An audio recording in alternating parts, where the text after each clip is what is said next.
It is an honor to be here. I am so very pleased. When this came about, I was going to be presenting at another event tomorrow, and Naveen reached out to me and said, could you please come here and present? And I was so honored, because the first time I felt the impact of you was where I worked, which was a toy store, okay? And we started having to have all these plastic bracelets. I was like, where did this come from? That's due to you. And children love them, and you did amazing things spreading awareness. And I hope you realize how many wonderful people you've touched through your work and how much we honor and respect you. That's what I'd like to begin with. Okay, so I was once a child, and when I was a child, I really struggled with reading. I mean, really, really struggled. I couldn't read at all. So this was an encyclopedia that I had as a child. It's a 1929 Groliers encyclopedia. I loved it because it has something you don't see much anymore. It's called a border. Okay? So it used to be every kind of book had borders, and borders were full of pictures, and pictures helped you understand what the text was about. They gave you context and a feeling of comfort, and I sort of lived within the border. And when I was a child in first grade, I was really struggling with reading, and so I would try to figure out how to understand what my teacher was asking me to do, that A was for apple. And I thought, okay, got it, A equals apple. And they're like, no, no, no, no, it's a sound. Like, oh, I'll just draw an apple. I'll draw every single thing my teacher talks to me about. And I did that, and you know what, if you do that, they send you to the principal's office. And so I went to the principal's office, and you know what, the principal's not there most of the time. So what the secretary does is she hands you crayons and paper, and you get to draw. So I would draw there too. And at the end of my first year in first grade, I got a piece of paper and had a bee on it. And I brought it home to my mom and said, what does this piece of paper say? And she says, well, it says you'll be back. You're going to repeat first grade. And so the next year, I had to repeat first grade. And that was really sad, because my friends had all moved on. And it was a horrible year, because it was an overflow classroom in the basement next to the boiler. Guess which room I got? And still I couldn't understand reading. So I spent every day outside my Sapulpa, Oklahoma elementary school playground at that wall drawing. See, we had natural sandstone and shale in the state of Oklahoma, and I would just draw all of recess, and I would walk balance beams. And that's how I would deal with the sadness within my life. And so when I wasn't doing that, there was something I was doing, which is I was watching television at home. Now, I was blessed to grow up in the 1970s. And looking around this room, a lot of you did not have that same experience. But I want to talk to you really quickly about 1970s TV, and highly recommend you get on Hulu or Netflix and watch some of it, because they taught me, a lot of my generation and the generations preceding me, how to be a patient. So if you look at these characters here, these are all famous people from 1970s television. One of them is Grandma Walton. Now, she was amazing. I loved her because I didn't have a grandma, and she'd make cookies, and she was so wonderful to the family, and then one day she just disappeared. And she was just gone. And I was only a little kid, but I noticed she was gone, and then a year later she came back. But the actress playing Grandma Walton had had a stroke. And this was before ADA had ever passed. There was no law that said you had to treat disabled people any kind of way. But the producers of that show brought her back. And she could barely speak. She could barely move her face. But she was still Grandma Walton. And we loved her. And she was personally important to me because later the same year, my mother had Bell's palsy. And I watched half of her face fall and her get a Band-Aid on her eye. But I knew because of Grandma Walton it was going to be okay. Then these other characters, well, that's Quincy M.E. Jack Klugman played that part. It was an amazing show, and I loved it. I was a child, and yes, I watched The Medical Examiner all the time. And one episode was really amazing. It was about this boy, and he needed a drug because he had a rare disease, and that spiraled. It became something amazing. See, Jack Klugman, as an actor on television, went and testified before Congress to help pass a piece of legislation called the Orphan Drug Act. And the day he showed up, he was like the first celebrity testifying before Congress, and he filled the chambers. And he helped pass a piece of legislation to this day that helps individuals like my poor husband who had rare diseases get the drugs they need. And then, if you look up at the top, that's Hawkeye Pierce. Now, he was on a show called MASH, and my husband, this is my future husband right there, around the age he was watching Hawkeye Pierce. Oh, he loved that show. He watched it constantly. My husband had camouflage bed sheets. You know, that was what he loved. And there was this amazing episode of MASH. It was actually the last episode. It came out in 1983. And it had the most viewers in the United States until the 2010 Super Bowl. Okay? That's amazing. And that night, MASH did a very, very brave thing. You see, most shows, when they go off the air, they tie it up like a neat little bow, right? Maybe there's a song and dance number, or a wedding, or we get some kind of resolution, right? Well, we saw Hawkeye Pierce, this wonderful doctor who was sardonic and funny, fall completely apart. We kept seeing him have flashbacks about he was in a bus, and there were enemies out in the woods, and there was this woman, and she had a chicken, and that chicken just would not shut up. And he told her she had to make the chicken be quiet. And she did. And as the episode continued on, we started realizing it wasn't a chicken. It was a baby. She suffocated her own baby just to stop the enemy from binding them. And he was a doctor, and he caused harm. And how did he deal with that? And we, as a viewing audience, got to go on that journey with him. So, what other characters? Well, that's Incredible Hulk. That's fun, right? Light. It's a superhero.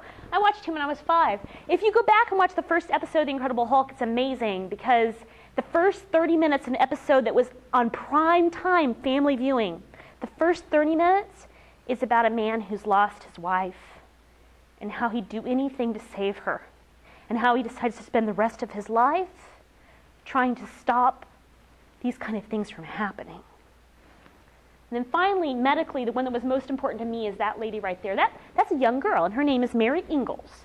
And she was on a show called Little House on the Prairie. Now, I loved Little House on the Prairie. It was one of my favorite shows growing up, but one episode was medically important to me. And that was the episode where Mary got her glasses. You see, I couldn't see the board really well. And I was squinting just like Mary, and I was doing everything Mary was doing. I said to my mom, Mom, look, I'm doing everything like Mary is, so I need glasses. And she told me, oh, you're only a 4th grader. You don't need glasses. I said, I do, I need glasses. Now, we were an uninsured family, which meant that you did not get health care or see a doctor unless you were so sick you couldn't walk. And so the only times I'd seen a doctor, I was just dreadfully ill. And I would sit up on that table, and he'd look at my nose, he'd look at my mouth, and the doctor would leave me, and he'd walk to my mom and say, Mrs. McCandless, your daughter has another tonsil infection. She needs a prescription. Take this. Make sure she takes it. If she doesn't get better, come back to me. And then he'd walk away. He wouldn't talk to me. Well, the eye doctor was completely different. See, when I went to the eye doctor, I got to see that. But what was more amazing was they put you in this room, and then they tell you to get up on top of this throne. Okay? And then once you're on there, all these glass slides come into place. And then the doctor does the most amazing thing. He says, is this one better or this? A or B? 1 or 2? It's this wonderful litany. And the entire time, guess what I realized? I may only be in 4th grade, but I'm in charge. And by the end, all the little slides went into place, and I could see. And 1 week later, they mailed me glasses. And you know what I could do again? I could see the leaves on the trees again, because I hadn't seen that in years. So, what else was going on at this exact same time? Well, we had something called the Fitnessgram from Campbell's Soup. This is my first quantitative health data here. Isn't this spectacular? And I read this, and I found I'm very good at sit and reach, but boy, everything else, not so good. And the bad thing that was happening at the same time I couldn't read, and the same time I was having trouble in school, something else was happening in my life, which was I was an abused child. And so I would go home to a very hard home life. And when I was in 4th grade, I not only got glasses, I got an amazing teacher named Mrs. Graham. And she created an IEP for me. It's called an individual education plan. She gave me words like cat and sat and mat in 4th grade. She taught me how to read. And she was wonderful. And I'm dyslexic and dysgraphic. I write things backwards and sideways and all kinds of things. But one day she was going to fill out my report card that I was doing so much better. And I told her to reverse the C's in my name. See, my name was McCandless. That's supposed to be MCC. But I told her the big C came first, little c came second. And she said, are you sure? I said, yeah, I think that's the way it goes. So I brought it home to my father. Well, he began to write very bad things on my report card. He told my teacher she was stupid. And I couldn't stand there and let that happen. So I said, no, Daddy, it's not her mistake. I told her to write it that way. I had been brushing my hair, and we had those hard plastic hairbrushes back then. Well, my dad grabbed my hairbrush and just hit me on the side of the head with it. And I had this big bruise and a welt, and I had a crumpled report card, and I had to go to school that way. So I sat outside my teacher's room on the steps, and I cried. And she came out, and she said, "What's wrong?" So I explained about the report card, and I explained what life was like in my home. And she gave me a Kleenex, and she told me to wash my face and to come back to class. And then nothing happened. Sometimes in my class we'd have visits, like the dentist would come and they'd give you those red dye things for your mouth, and then you'd find out you weren't brushing your teeth correctly. And sometimes firefighters would come and they'd tell us about stop, drop, and roll. Well, 3 weeks after I talked to my teacher, a police officer came, and he gave hotline numbers to the entire class. He said, if you're ever at home and abuse becomes too bad, you call this number. And I took it home and I put it in a drawer and thought, whenever I guess abuse becomes too bad, I have something to call. But since nothing happened, I guess that everything that happened up to this point was not bad enough. The years passed, and when I was 17 years old, my father threatened to kill the entire family. And that was the day I brought out my hotline number and I called and got my sister and myself out of that house. It broke up my parents' marriage, but it put us in a much, much safer place. And the following year, I was doing well enough that I was a reporter on the school newspaper. And we had a thing called the wellness check. It was to see how, how the students in the classes, were they sexually active? Were they doing drugs? Were they drinking alcohol? And I found out the results came in. They were in the office. So I went to the office like a good reporter, and I said, I need to see the results of the wellness check. And they gave it to me. And I wrote up an article, and then, guess what? I got called to the principal's office again. See, it turned out they did not want the results published of the wellness test, the check. They just wanted to know what they were. And as a high school reporter, I did not have the right to publish them. So, time passed. I graduated high school. Yes! I even got to go to college. I went to Oklahoma State University. I was a theater major. And in my scenic painting class, I met this amazing man. His name was Frederick Allen Holliday II, and he was a graduate student. So, I was only a second-year freshman. He was pretty amazing. And we took a class together, and we were both procrastinators, okay? So we would get there the night before the project was due. So we'd get there at 10 o'clock at night. And then we would paint all night long. And we would talk about politics and religion and Stephen King, because we were huge Stephen King fans. And we would do this all night. And I got to tell you, if you really want to know a person, pull regular all-nighters with them. There's no filters there at 3 o'clock in the morning. And after an entire semester of this, we realized we were in love, and we got married. So over the years, Fred got a master's degree in film. He got a PhD in film. He wrote his dissertation on Buffy the Vampire Slayer. And then we had 2 kids. We had Freddie in 1998, and we had Isaac in 2006, and our life was rolling on. And then in 1994, I was living in Lawrence, Kansas, and I was running a college bookstore, and I was so busy, I just couldn't do much art in my life. But somebody who was a customer said, please, could you do one painting for a local arts festival? I said, I am so busy. She said, please, just one. And so I painted this painting. And it was based on a religion course I took in college about the idea that, from the Talmud, that God created our world many times, and every time God destroyed it because he knew it wasn't going to work out. We were going to fail in some way. And that we live in the world that God kept. And it was such a powerful moment hearing that story from my professor that it always stuck with me. And I did a painting of it. And when I stood beside this painting in a hot park in Lawrence, Kansas in the middle of the summer, I was incredibly uncomfortable. Because all the other artists, they had tents, they had prints, they had lots and lots of art. I had one painting. I was just standing by this one painting till about mid-afternoon when a woman walked up, and she looked about between 6 to 7 months pregnant. And she stood at my painting, and she read the poem that was embedded within it. And she began to cry. You see, she had just been to her doctor's office and got the results of her amniocentesis, and there was something wrong with her baby.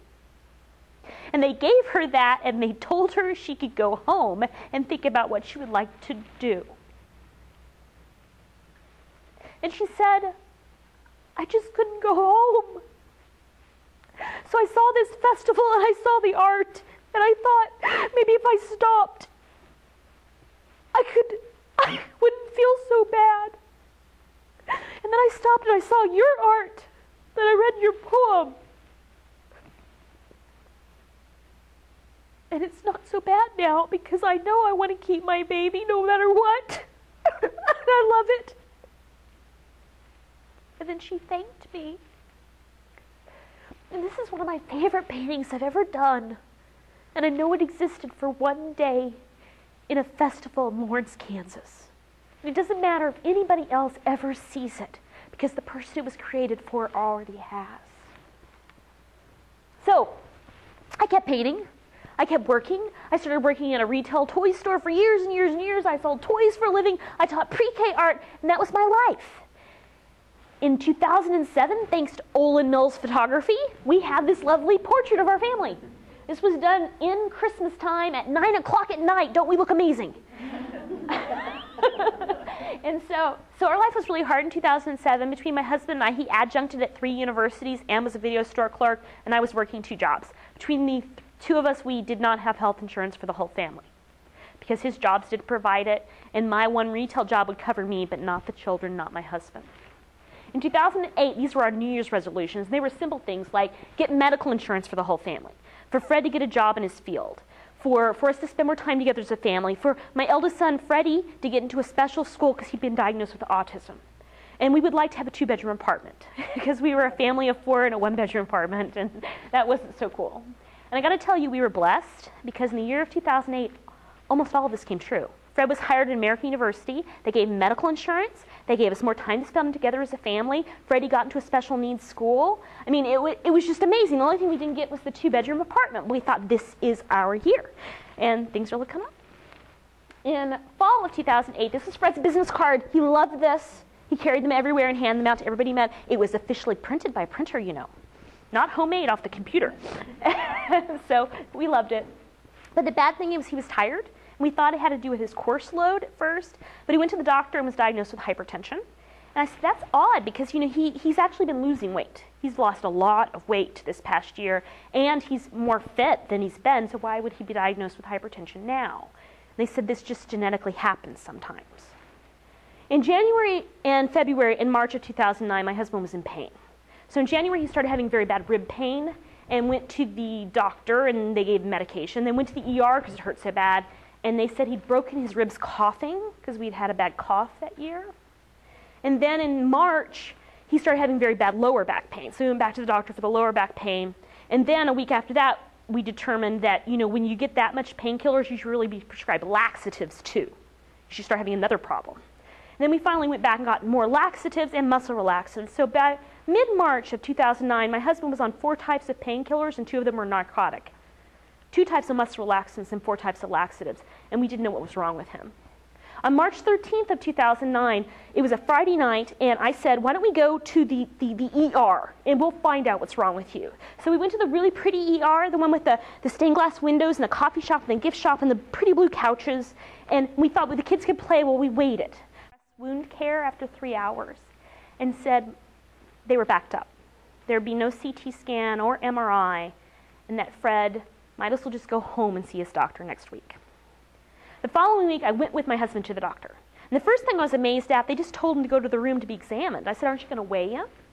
They said, we don't always weigh our patients. I was like, oh, I'm always weighed. Unfortunately. But they said, we just don't always do that. And then when we went to the room, Fred was laying on the table because he had just hurt so bad. And the doctor was flipping a paper chart, and she didn't even look up to us. She was just flipping it and said, so, Mr. Holliday, do you think maybe you're depressed? I said, of course he's depressed. He's in excruciating pain all the time. We need an MRI because I'm worried something might be wrong with his kidneys. And she said, no, it's a lower back pain. It's probably a protuberance of lumbar 5. Some people need surgery. Some people are fine. I said, no, we need an MRI. And my husband's claustrophobic, so we need an open MRI. So where can you get an open MRI this week? And way out in Olney, Maryland, which was way out of town, there was a small clinic, had open MRI, they'd see him. So we drove all the way out there, got his results on a CD, drove them all the way back into town, gave them to the doctor, and 4 days later she called us. She said we needed to make an appointment with an oncologist she knew, and this was the phone number to call. And I knew so little about medicine, I didn't know what an oncologist was. I had to go to the computer and find out that's a cancer doctor. But we made the appointment, and on March 25th, my husband went to the hospital, and we thought we were just going to have an appointment, but they said we should admit him for tests. And so I got him into his room, and I had 2 kids at home. And I was supposed to work at the toy store the next day.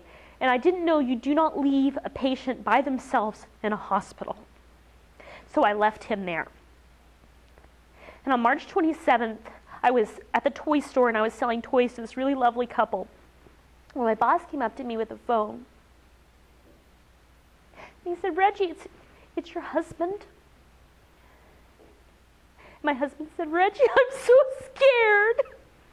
The doctor was just in, and he says, I have a tumor. I have tumors and growths in my abdomen, and I have a 3-centimeter tumor in my kidney, and I don't know what's going on, so could you please get here? Could you get here as soon as you can and talk to the people here? And I hung up the phone, and my boss's wife, she said she'd drive me to the hospital, and we drove as fast as we could, and we got there in 30 minutes. And when I ran upstairs to talk to my husband, I said, where's the doctor? Where's the doctor who said all of this? And I went to talk to the nurse's station, and he said, oh, he left. He left for a medical conference. He'll be gone for the next 4 days. So I tried calling him, and I tried emailing him, but he didn't return my calls. And so I just went around, and I just asked everybody in the whole hospital, what's going on? What's the diagnosis? What's prognosis? What's the treatment plan? What is going to be the next steps? When the doctor got back into town, he went to my husband at 7:30 rounds, and he said to Fred, so I understand your wife's been asking questions about your case. And see, my husband was scared with the way he said it, because he'd worked in food service, and he knew what happens to customers who complain. He said, this is way worse than spitting in a burger, right? I don't want them mad at me. What will they do to me if they're mad at me? I said, I'm sorry. The doctor told my husband, well, if little Miss A-type personality has questions, she should come to my office hours and ask them. So this is a painting of that day. And everything's true to the day other than in reality I was sitting in a chair, but I was emotionally kneeling. The door never closed. That nurse, she's talking about that one parking lot problem of that one employee who keeps parking in the wrong space. And this ambulance tech, she wants to make sure that Miss Robeson's chemotherapy suite is available later that day. And the doctor, he keeps talking on the phone and answering calls while he's trying to talk to me. And he never turns that computer screen around so I can see the words he's talking about. And they're hard words and they're long words. And I'm trying to write them down. And I say, please slow down, because I don't understand everything you're saying.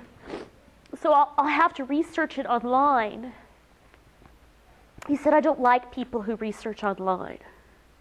I said, I'm sorry, but I don't have a background in medicine. And my only way to understand you is I have to look these words up. He said, that's right. I'm the one with a medical degree. So if you look on that back wall, that up there, it looks like a medical degree. It actually says, I'm the one with a medical degree. And over here, there's a portrait of his family, but I don't think it was done at Olin Mills. And if you look in the very background, in those shadows, that's a picture of our family. Because this is the moment it's being broken apart. See, some people who listen to me speak have told me, oh, you just had a bad doctor. That was your problem. Oh, no, I only have an hour to talk. There were so many things that went wrong. We went to an MRI machine, and they asked me to take my ring and watch, but they didn't ask me to take off the IBD badge, so right into the chamber the minute the machine goes on. Our first transport for radiation, One of the techs, they were new to the job. They hadn't done it before. So they didn't know that you do a lift carry. You don't do a shove. And she didn't know the point she was shoving was a point of metastases. So that's the point my husband's hip broke while hospitalized. See, a lot of things went wrong. So I kept asking for information. I'm like, I need to know what's going on. I need to have the written record. I need to be able to research what's going on. And I found there's a place called medical records, and they're supposed to give it to you. So I went down to the basement, and they told me it will be 73 cents per page and a 21-day wait. And I said, it's right there in that computer. All you got to do is push print. And they said, that's just the way it is. Now, some people say I must have not tried very hard because this is so easy to do. But I tell you, the exact same time I was trying to get my husband's medical record, I was trying to get a book by Stephen King.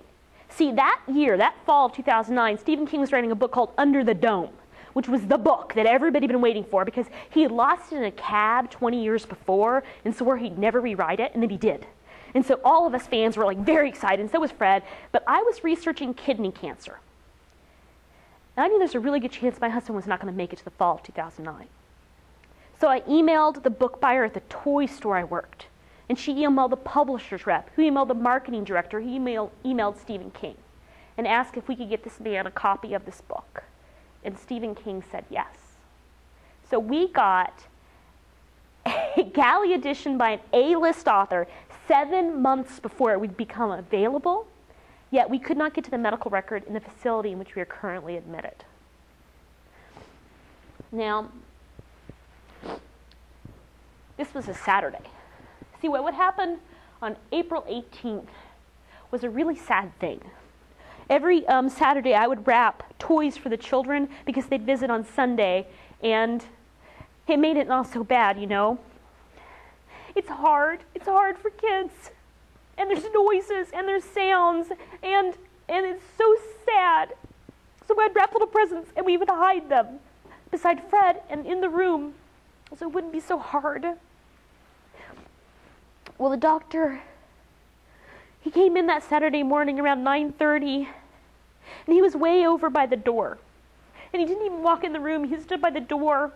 And I had this list of questions taped to the side of the bed in case any doctor came in the room. And they were questions like, when are we going to get chemotherapy? And when are we going to get surgery? And when are we going to get something called a palliative pain consult?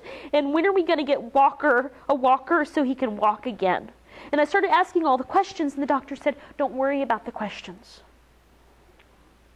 We've decided we are sending you home on a PCA pump. And then my husband and I began to cry because that's telling someone they're going home to hospice without even using those words. And I said, how are we going to make that work? We have a one-bedroom apartment. One of our children has autism, the other's only 3, and it's not even handicap accessible. The doctor said, well, that will be a question for the discharge nurse on Monday. And then he left us on a Saturday in a hospital. See, that's the point. My loving husband turned to me and he said, go after them. You tried to get me care, try to get a second opinion, find out what's going on. So I fought for 5 days for transfer to another facility just so we could find out for sure, because we don't trust anyone here anymore. We were sent with an incomplete and out-of-date medical record and transfer summary. It was 2 weeks old. It meant once we got to the new facility, they could provide no care, not even food, while they tried to cobble together a medical record from using a phone and a fax machine. After a few hours, the head nurse came to me and said, you know, we won't notice you if you go down to the pizzeria and get him a slice of pizza. And that's how we ate that night. The next day, Fred's doctors came to me and said, we want the entire medical record, all films and CDs. So we're sending you back to the old hospital to get it. I've been trying to get that information for 4 weeks now. They won't give it to me. And the doctor said, they're going to give it to you this time because we're sending you as a courier. You're getting it for us. They printed out the record in an hour and a half to give to Fred's new doctors. I gave it to them and they read it, and then they handed it back to me.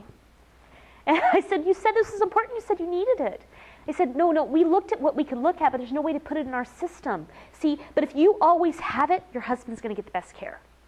For the next 3 hours I read my husband's medical record, and I got to tell you, I was furious by the end.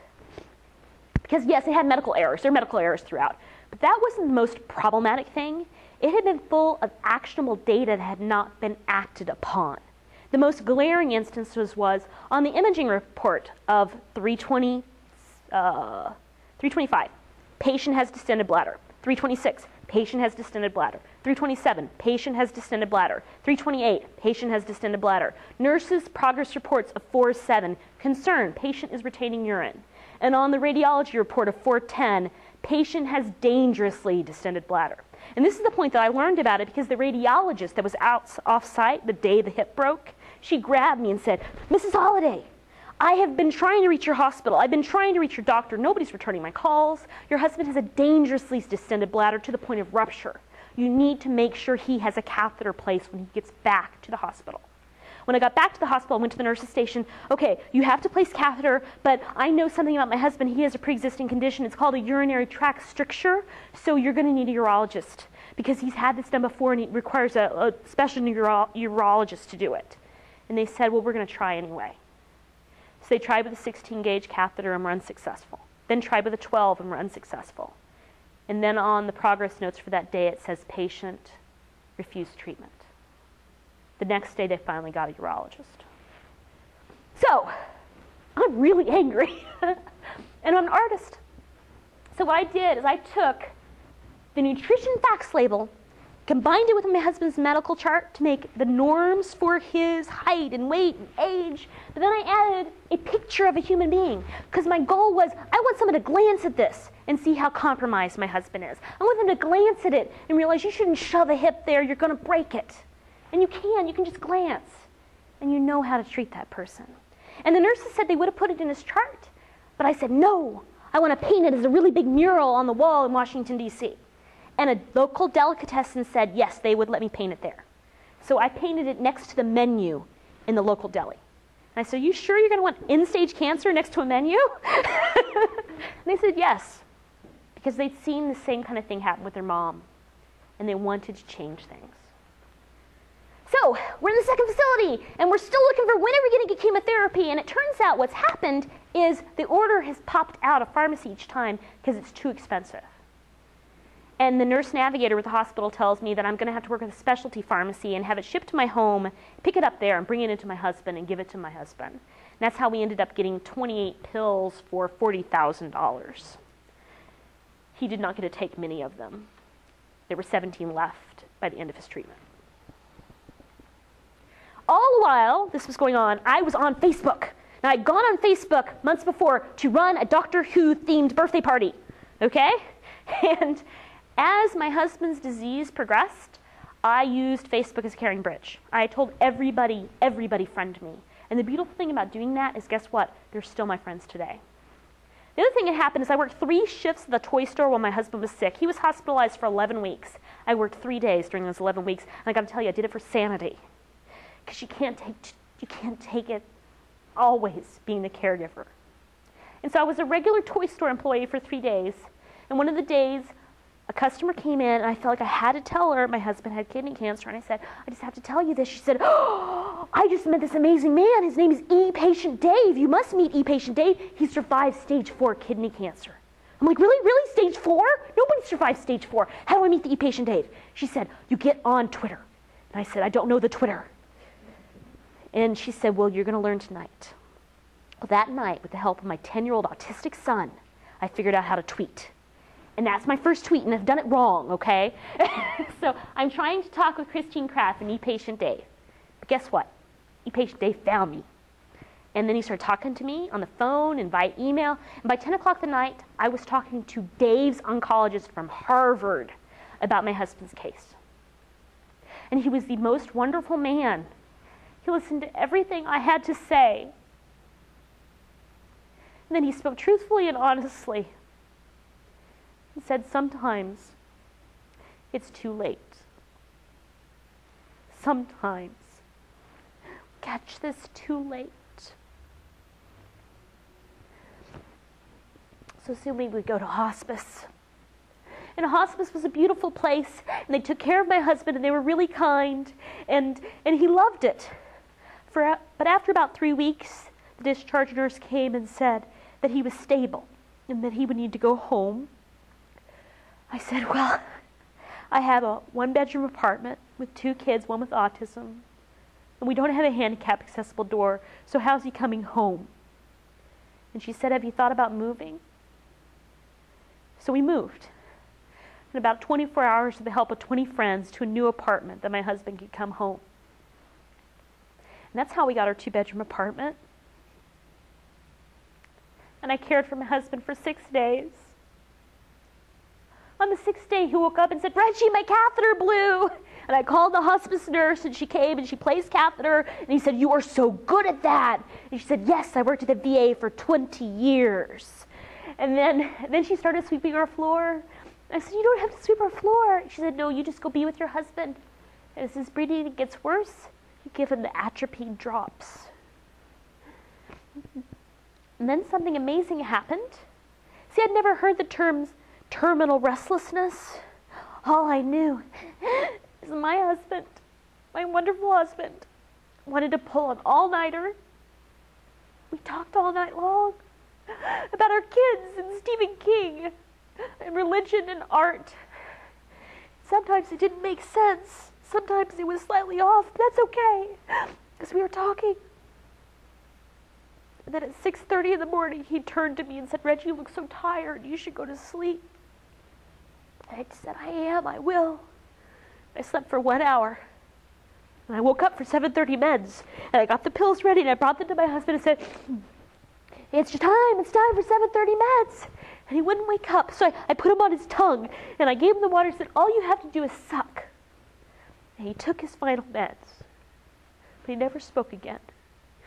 His breathing, it just got so slow. There were these long pauses.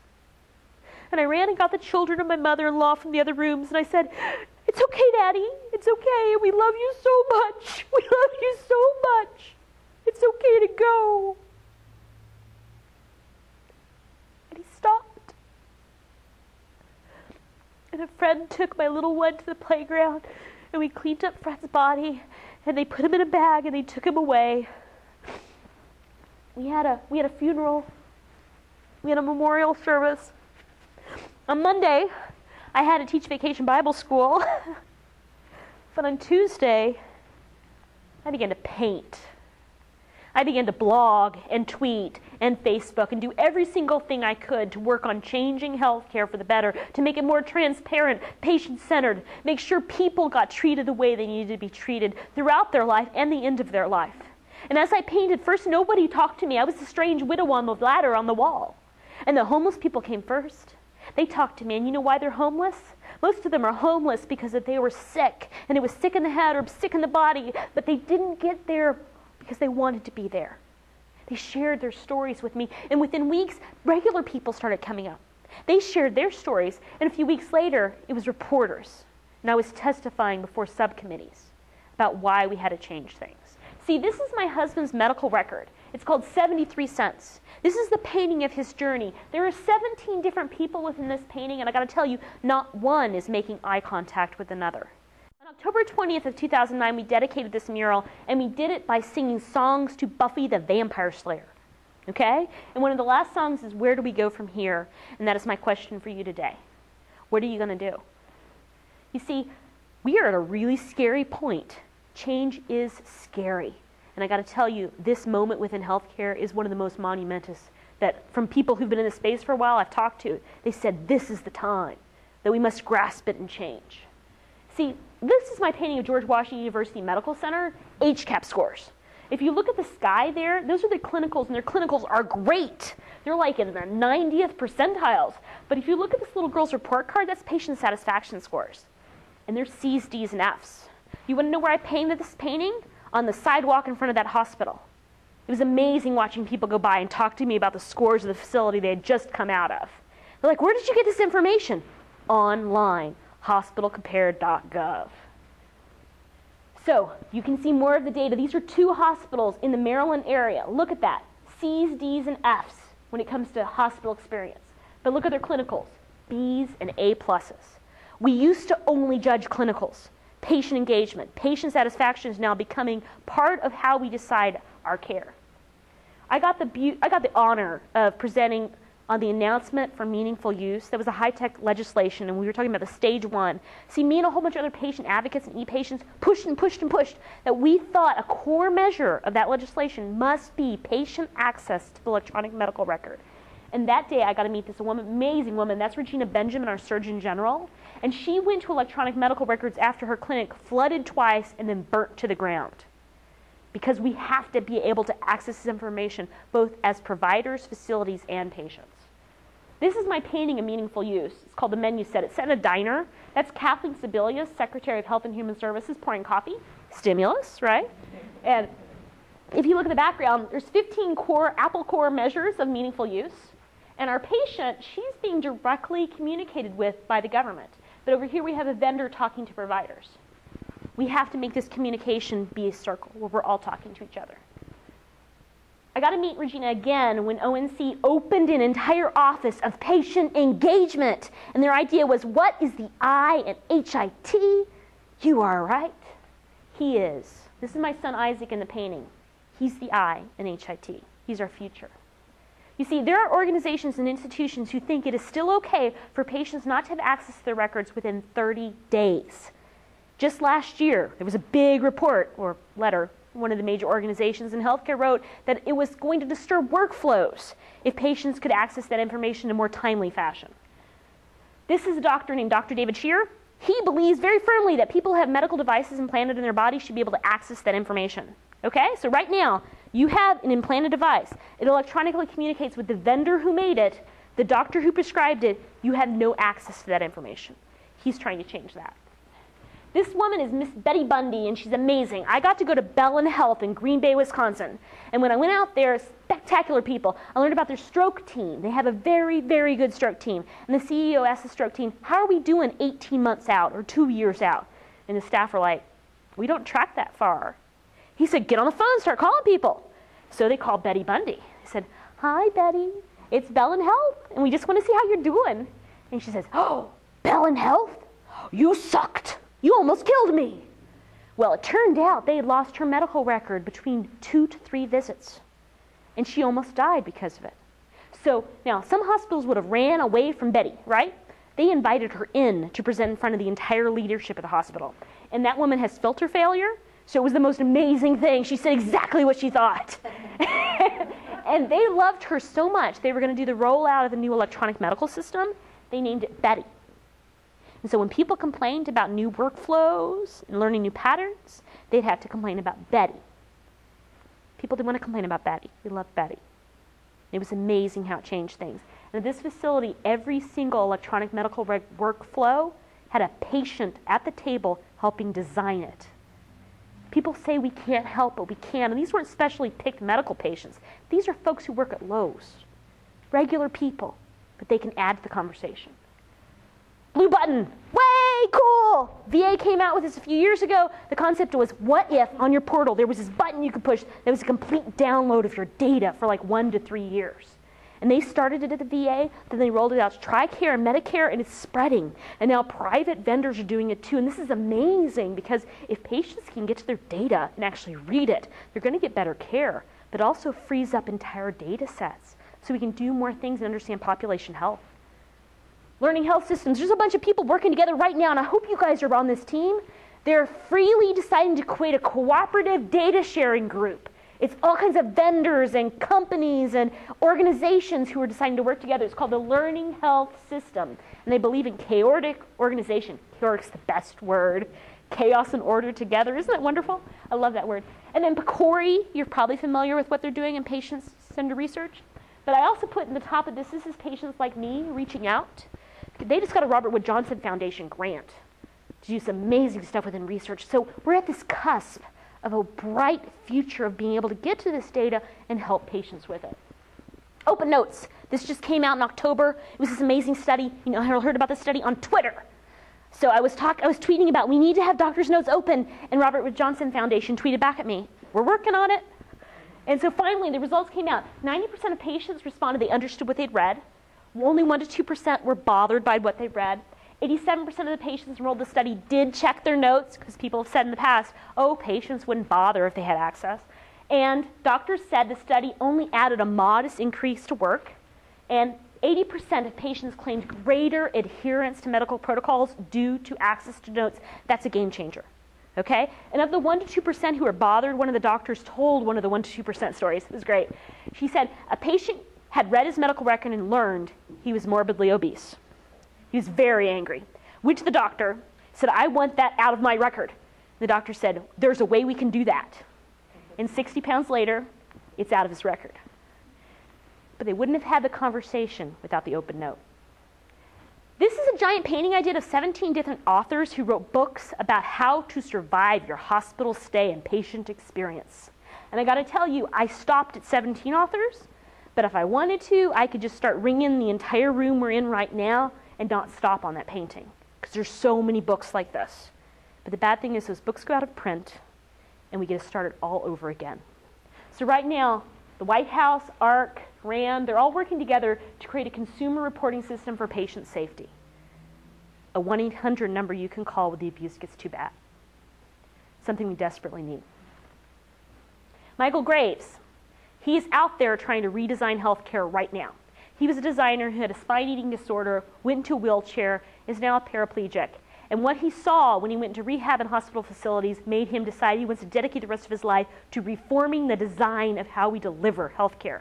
He has designed a hospital wheelchair that's amazing, a side table that's amazing. These products will reduce infection, will save lives, and are more ergonomic than what we have right now. I worked in a toy store for years and years, okay? So anybody ever play with a 20 cue ball? 20 cue ball? No? Oh my goodness, this was the best toy. It came up at Radic Toys like 7 years ago. Okay, this ball has answers. Yes, no, sometimes maybe, and I don't know, okay? You think of anything in your head, and the ball will figure it out. I mean, like, cat, echidna. I mean, it's amazing. It asks 20 questions like, is it bigger than a loaf of bread? Is it made of, and it just keeps asking these deducting reason questions. So it's loaded with autotaxonomy, a dictionary, and a mathematical logarithm. The original coding was such that as a human being, you could never beat the ball. They actually changed and tweaked the code so you could occasionally win. This is a toy. Imagine if we could have something like this in triage. Imagine if we could have a ball that asks, do you have blood in your urine? Do you have bone pain? Do you have night sweats? Have you lost weight? Suffering from hypertension? What if we could have a ball that asks, do you have kidney cancer? That's my son Isaac. And those are a whole bunch of toys behind him. Those are the classic toys that taught you how to be a patient. Okay? When you go into a preschool and you see two children playing, and one's got a cash register and one's got a shopping cart, they're playing store. And when you have one kid at a chalkboard and one kid's maybe with a piece of paper, they're playing school. But when one child has a stethoscope and one child's sitting still, what are they playing? Doctor. See, only 1/2 of this relationship was owned before now. Now that's changing. When my son went to a clinic doctor appointment, the receptionist handed him a netbook and asked my 5-year-old son to start building his medical record. It was amazing. He tried to type everything he could. I helped him. Then we pushed submit. We tried to turn the netbook back in. She said, oh, no, you submitted it online. We have it already. You can now surf the web for the rest of your wait. Then he surfed the web, and then we went to the doctor, and they were checking his eye, and the doctor Googled his condition. They looked at it on the screen, and by the end, my son completely owned the experience. He loved it. And 1 month later, he had his regular checkup. And at the regular checkup, the doctor was face back to us. She was typing on the screen, asking random questions, not looking at the patient. And he started getting the wiggles. I saw him jump off the table, walk right up to the doctor and say, when is it my turn to type? Isn't it great? That's the future, people. So, the walking gallery, telling the patient story one jacket at a time. See, when we were in the hospital, my son, who's autistic, saw the pain chart. Now, he goes to a school for autism. They have like hundreds of faces they look at. When he saw the pain chart, he said, that's horrific, because people don't look like that. So I added our own pain chart on top of real human faces going through happiness to pain. We need to actually look at people. Our face tells so much about us. My son, Freddie, is in the big painting, but he is only an eye in a door crack. Because as an autistic child in this environment, this is how welcome he felt. When he joined the walking gallery, this was his jack-up concept. He told me, Mommy, I want you to paint that structure in the parking lot that you pay to park at the hospital. And I want you to put a skull on top, and I want you to fill that skull with coins, because you should make a person part when they're going to visit their dying family. This is Freddie. He is Isaac. This is Anna. That's Fred and Isaac, my husband and my son. And this is him being an activist at a rally. And that is the jacket he painted. And guess what he painted? His eye appointment at the clinic, because it was such a wonderful experience for him. And then this is my first jacket that I joined the gallery with. And it's called Little Miss A-Type Personality. And that kind of technique is called painting in negative space. See, I didn't paint an A on my back. I painted the world around the A, and it left the A. So you can take a negative and you can turn it into a positive. Right now we have, oh golly, actually it's a little bit old, that number right there. There are now 210 unique walkers walking around the world in the walking gallery. This is our miniature Lego version of us, because we can't all get together, so we're spread all over the world. So I've made us in minifigures. And Kaiser Health News thought that was so cool, they put it on their site. This is my friend Morgan. She's part of the walking gallery. I have a petition right now with change.org to encourage Hallmark to make hospice cards. I think if they do that, if we could actually have the header that said hospice in the CVS or the grocery store, that could open up this conversation. And part of the reason I do that is because of Morgan. See, she didn't get to say goodbye to her mom. Her family were in the hospital with the mom, and her mom got diagnosed with cancer, but they thought she had more time. And Morgan was on vacation, and they didn't want to pull her home too early. So since they had more time, they didn't, and she didn't get to say goodbye. And her mother died while she was gone. We got to open up the conversation. This is the final jacket that I wanted to talk to you about. This is called Partnership with Patients. CMS has a campaign called Partnership for Patients. It's trying to reduce readmissions and hospital-acquired conditions. And when they invited us to attend a phone conference, they wouldn't let us talk. And so we sort of blew up at them. They also said there was no money to get patients together. So I said, hey, we can raise our own money. We can put our own conference together, and we can invite you. And that's exactly what we did. And we did it in Kansas City, Missouri. And it was amazing. And this is a painting of that day. And we're holding a cinder block. And our hashtag on Twitter for that event was called Cinder Blocks. And it was called that because when I was in 5th grade, we couldn't afford bookshelves. So what my teacher did is she called the lumberyard and asked if they would donate cinder blocks and 2x4s. And this lumberyard said yes, as long as you send someone to pick them up. So my teacher got permission for a field trip. And the entire 5th grade class walked to the lumberyard and carried cinder blocks and 2x4s back to school. Took them up 3 flights of stairs, and we built our own bookshelves. And I got to tell you, there were no more loved bookshelves in the world than those that day. Because if you let us build it, we own it, and we're part of it. And that's what I'm asking for you to do. Work with patients, change the world. Thank you.